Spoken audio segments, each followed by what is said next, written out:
Isang pinagpala at magandang umaga sa inyong lahat. Ako nga pala si Eloisa Gracie Invention, ang inyong pag-uulat sa araw na ito. Nasa ikalimang kabanata na tayo ng ating paksa. Kaya naman, akin ihahatid sa inyo ang mga hamon at panawagan sa bawat mamamayang Pilipino. Naway meron kayong matutunan at magamit ito sa pang-araw-araw ninyong buhay. Sa bawat individual na naririto sa ating bansa, bawat isa ay may kinakaharap na hamon sa buhay at bawat isa ay may mga panawagan upang pumukaw ng atensyon ng kanyang kapwa na maaari din namang maging isang inspirasyon o pagkakataon. Sa ating bansang Pilipinas ay marami tayong suliranin na kinakaharap, mga taong tila ba naghahanap ng solusyon sa bawat problema, henerasyong tila ba nalimutan ng sariling atin, at paano nga ba magiging isang mamamayang may naiaambag na pagbabago bilang isang Pilipino? Atin ngang alamin ang mga hamon at panawagan sa bawat mamamayang Pilipino. Akin munang ibibigay sa inyo ang mga suliranin sa ating bansa.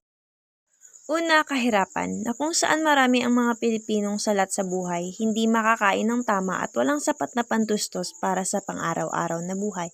Dulot nito'y pagdami ng mga pulubi sa lansangan at pagtaas ng iligal na gawain. Pangalawa, kakulangan sa edukasyon. Sapagkat walang sapat na panggastos, marami din ang mga kabataang napapariwara dala na lamang ng hindi kayang suportahan ang pag-aaral o pagkaligaw ng landas. Dulot nito ay nagiging pasanin na lamang sila at tila tambay. Ikatlo, korupsyon o katiwalian sa pamahalaan. Ang mga nararapat na pondo na inilalaan sa pagtulong at pagpapaunlad ng isang lipunan ay napunta sa bulsa ng sariling interes, kaya't ang sistema ay hindi maayos-ayos. Dulot nito ay kalidad ng serbisyo at gawa ng gobyerno ay tila ba palaisipan na lang palagi. Saan nga ba nakukulang? Asan ang para sa bayan? Ikaapat, kriminalidad gaya ng ilegal na droga, karahasan sa mga kababaihan, pagpatay at iba pa.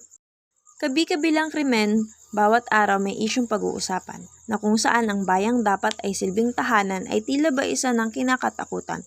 Dulot nito ay takot at pangamba sa mamamayan. Ikalima, krisis o pandemya, pinabagsak ang ekonomiya, maraming nawalan ng buhay at tila binago ang sistema noon. Ngayon ay tila ba naging limitado ng lahat, dulot kasalatan, kahirapan at salot. Paano masusolusyonan ang mga suliranin ng ating lipunan? Magtulungan tayo sa pagsugpo sa problema ng ating lipunan at siguradong malulunasan natin ito. Ang pagbabago ay hindi mangyayari kung hindi mo ito sisimulan, kaya sabay-sabay tayong magbago para sa mas magandang mundo. Lalakas at uunlad ang ating bansa. Dumako na tayo ngayon sa mga hamon at panawagan sa bawat mamamayang Pilipino. Kaugnay ng mga nilahad na suliranin, mahalagang mapagtanto ng bawat isang Pilipino na may mga hamon siyang dapat harapin upang makatulong sa pagresolba sa mga kinakaharap na isyu ng lipunan. Hindi mabuti ang magkibit balikat, bagkus kailangan ng aktibong pakikisangkot upang mabigyang tugon ang mga bagay na sa abot ng makakaya ay kayang solusyonan. Narito ang ilang bagay na dapat pagmunihan bilang isang Pilipino. Una, magkaroon ng mulat na kaisipan sa pamamagitan ng mapanuring pagbabasa, pakikinig at pananaliksik ukol sa mga bagay na may kinalaman sa mga isyu ng lipunan. Ang pagiging mapanuri ay ang isang katangiang kailangang taglayin ng bawat isa. Ito ay nagbibigay sa atin ng kakayahan upang malaman sa sarili nating paraan ang impormasyong hinahanap, ang katotohanang nais malaman at ang pagtuklas ng mga bagong kaalaman. Binigyan ng tao ng kakayahang maunawa ng mga bagay na nakikita niya at kaakibat nito ay ang ating obligasyon upang maging mapanuri sa lahat ng bagay. Ang kakayahang ito rin ay isang mabisang sandata upang mailigtas ang sarili sa anumang kapahamakan.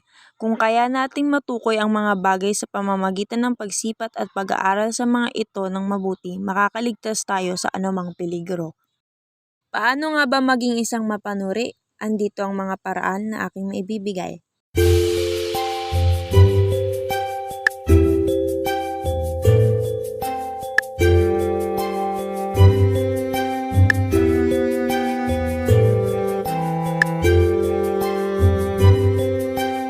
Dumako naman tayo sa pangalawang hamon at panawagan. Hindi sapat na basta alamin lang ang mga isyu ng bayan. Dapat ding makisangkot sa abot ng iyong kakayahan.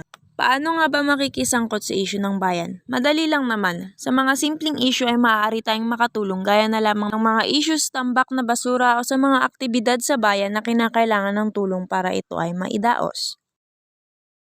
Ito ang 12 paraan para masangkot sa abot ng makakaya. Sa simpleng paraan ng mga ito ay natutulungan natin ang ating bayan.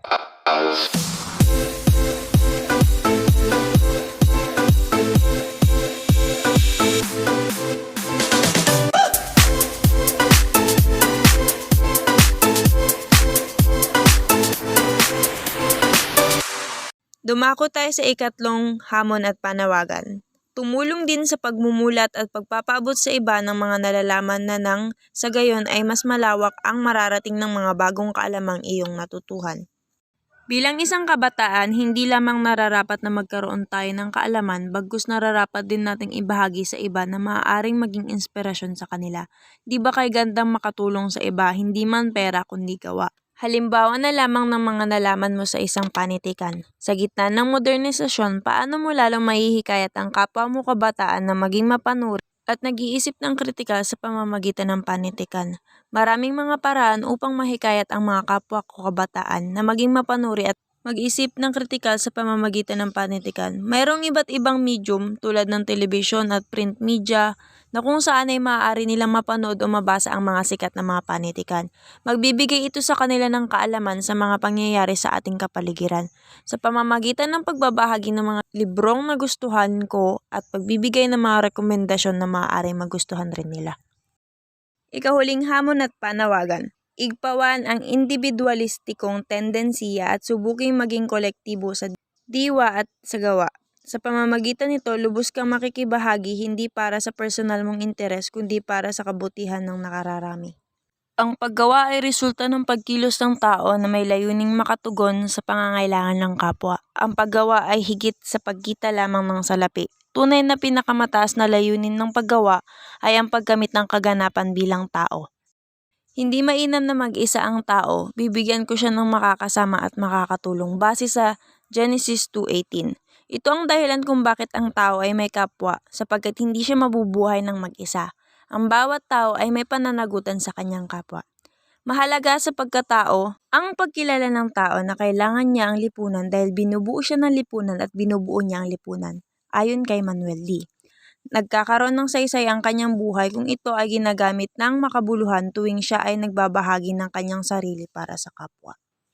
Paraan para mapag-alab ang pagmamahal sa bayan. Basahin ang impormasyong nakasulat sa baba.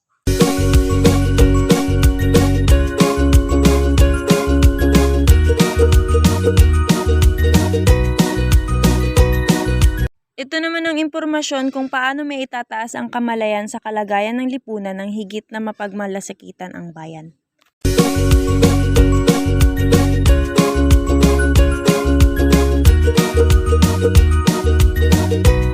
Sa aking refleksyon, ang bawat isa ay may nararapat na responsibilidad bilang isang mamamayang Pilipino at hindi madali ang mga hamon at panawagan bilang mamamayang Pilipino. Ngunit ito ay nakakabuti hindi lang sa sariling interes kundi sa pag-unlad ng bayan. Hindi lamang tayo isang kabataan o mamamayan ng lipunan, kundi may kaya tayong gawin para palawigin ang kaunlaran.